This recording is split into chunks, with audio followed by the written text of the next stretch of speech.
नमस्कार दोस्तों, मैं मनवर आपका स्वागत करता हूं आपके अपने इस YouTube चैनल MK मैथ में। दोस्तों, कल हमने संख्या पद्धति का पाठ नंबर 1 किया था, जिसमें मैंने आपको सर्वप्रथम बताया कि संख्या किसे कहते हैं और उसके बाद में मैंने आपको 3 प्रकार की संख्याएं बताई थी।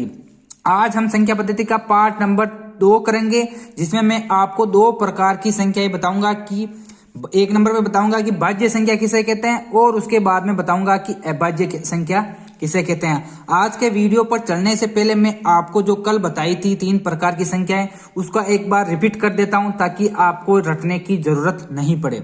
सबसे पहले मैंने आपको बताया था कि प्राकृत संख्याएं किसे कहते हैं। दोस्तों, जो भी मैंने आपको उनकी परिभाषाएं बताई उनको रटना नहीं है, केवल आपको यही ध्यान रखना है कि प्राकृत संख्याएं कौन सी होती है, पूर्ण संख्याएं कौन सी होती है और पूर्णांक संख्याएं कौन सी होती है।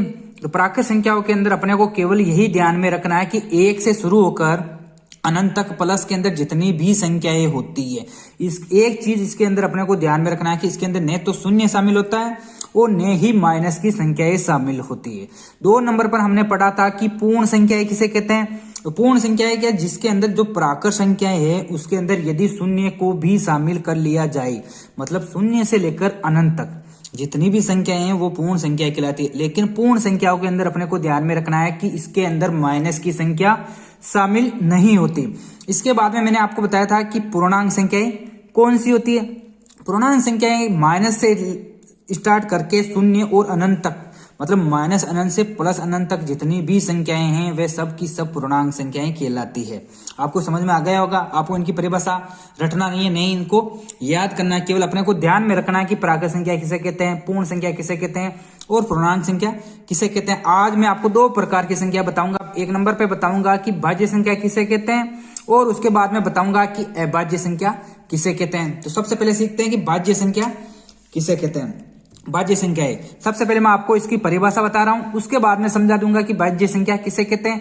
दोस्तों, इनकी परिभाषाओं को बिल्कुल भी याद नहीं रखना, केवल अपने को जो मैं आपको कुछ फैक्ट बताऊंगा वो अपने दिमाग में बैठा लेना और उनको समझ लेना। इसके बाद में आपको रटने की जरूरत नहीं पड़ेगी।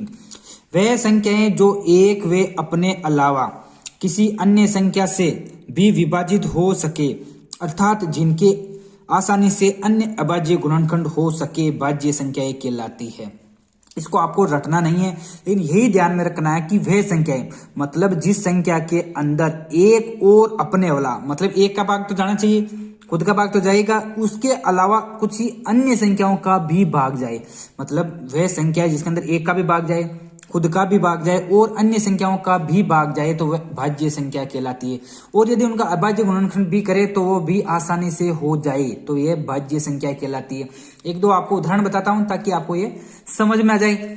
उदाहरण के तौर पर 4, 6, 8, 10 और 15, 10, 12, 15, मतलब 4 के अंदर देखिए सबसे पहले 1 का भाग जा रहा है 4 बार, 4 खुद का भाग जा रहा है। और यदि 4 के अंदर किसी और संख्या का भाग दे, मान लीजिए 2 का भाग दे रहे हैं, क्या जा रहा है? क्या बिल्कुल जा रहा है। और इनका अभाज्य गुणनखंड भी करे तो क्या हो जाएगा? 2 गुणा 2, मतलब भाज्य संख्याओं के अंदर अपने को क्या ध्यान में रखना, जिसके अंदर खुद के अलावा एक का तो भाग जाना चाहिए, खुद का भाग जाना चाहिए और खुद के अलावा अन्य संख्याओं का भी भाग पूरा पूरा चल जाए तो वह भाज्य संख्या कहलाती है। इसके बाद चलते हैं कि अभाज्य संख्या किसे कहते हैं।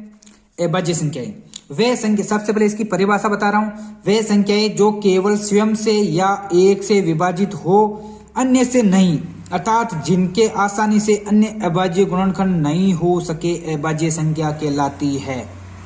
अर्थात वे संख्याएं जो एक और केवल स्वयं से, मतलब स्वयं का भाग तो वैसे ही जाएगा, और एक से विभाजित हो, इसके अलावा किसी भी अन्य संख्या से विभाजित नहीं हो, तो वह अभाज्य संख्या कहलाती है। एग्जाम्पल के तौर पर लेते हैं 2 के अंदर 2 का भाग जा रहा है, मतलब स्वयं का भाग जा रहा है और 1 का भाग जा रहा है। क्या इनके अलावा भी इसमें किसी और संख्या का भाग जा रहा है? क्या नहीं जा रहा, तो मतलब ये क्या होगी? अभाज्य संख्या। अगला उदाहरण लेते हैं 3 के अंदर 1 का भाग जा रहा है और स्वयं का भाग जा रहा है, इसके अलावा किसी भी संख्या का भाग नहीं जा रहा है। ऐसे मतलब बहुत सी संख्या होती है जिसके अंदर स्वयं का भाग जा रहा है और 1 का भाग जा रहा है, इनके अलावा किसी भी अन्य संख्या का भाग नहीं जा रहा, तो वह क्या कहलाएगी? भाज्य संख्या। आज मैंने आपको 2 प्रकार की संख्या बताई थी, पहली भाज्य संख्या और उसके बाद में अभाज्य संख्या। भाज्य संख्या जिसके अंदर स्वयं के अलावा अन्य संख्या का भाग, तो केवल यही आपको ध्यान में रखना है कि जिसके अंदर स्वयं के अलावा किसी अन्य संख्या का भाग जाए तो वह भाज्य संख्या कहलाती है, और जिसके अंदर अपने अलावा किसी अन्य संख्या का भाग नहीं जाए तो वह अभाज्य संख्या कहलाती है। अब मैं आपको कुछ फैक्ट बता रहा हूं जो आपको जैसे याद रखना है दोस्तों। पहला फैक्ट है कि सबसे छोटी अभाज्य संख्या, मान लीजिए अपने को पूछ ले कि सबसे छोटी अभाज्य संख्या कौन सी है, 2। आप बोलोगे सर एक भी तो अभाज्य संख्या है, लेकिन एक ने तो भाज्य संख्या और ने ही अभाज्य संख्या। मतलब सबसे पहले अपने को देखना कि क्या एक है जो ने तो भाज्य संख्या और ने ही अभाज्य संख्या, लेकिन 2 अभाज्य संख्या, मतलब सबसे छोटी अभाज्य संख्या क्या होगी, 2। और अपने को पूछे कि एक भाज्य या अभाज्य, तो एक ने तो भाज्य और ने ही अभाज्य। इसके बाद में मैं आपको दोस्तों कुछ एक फैक्ट याद करना है, मतलब डायरेक्ट अपने को यदि प्रश्न पूछ ले तो डायरेक्ट अपना उसका आंसर बता सके। फैक्ट है, पहला फैक्ट है अपने पास 1 से 25 तक अभाज्य संख्याएं बराबर 9। मतलब 1 से 25 तक कुल 9 अभाज्य संख्याएं। अब अपने को पूछ ले 1 से 50 तक अभाज्य संख्या है तो कितनी होगी, 15। 1 से 75 तक अभाज्य संख्याएं 21। 1 से 100 तक अभाज्य संख्याएं 25। 1 से 125 तक अभाज्य संख्याएं 30।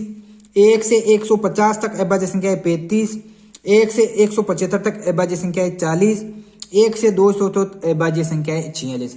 मतलब यदि अपने को प्रश्न पूछ ले कि 1 से 150 तक अभाज्य संख्याएं कुल कितनी होगी, एक तो अपने को उनको निकालना पड़ेगा तो उसमें बहुत टाइम चल जाएगा, लेकिन अपने को डायरेक्ट याद रखना, मतलब कुछ ये फैक्ट है ये याद करो, इनके अलावा कुछ नहीं आएगा। दोस्तों आज मैंने आपको 2 प्रकार की संख्याएं बताई थी, जिसके अंदर पहली बताई थी मैंने भाज्य संख्या। भाज्य संख्या के अंदर क्या ध्यान रखना है, जिसके अंदर स्वयं का भाग जाए और इनके अलावा अन्य संख्या का भी भाग जाए तो वह भाज्य संख्या कहलाती है। 2 नंबर बताई थी अभाज्य संख्या, जिसके अंदर स्वयं और उनके अलावा अन्य संख्या का, मतलब स्वयं का तो भाग जाए लेकिन दूसरी संख्या का भाग नहीं जाए। दोस्तों ये था आज का वीडियो। यदि आपको हमारा वीडियो पसंद आए तो इसको लाइक, शेयर और सब्सक्राइब जरूर करें। धन्यवाद।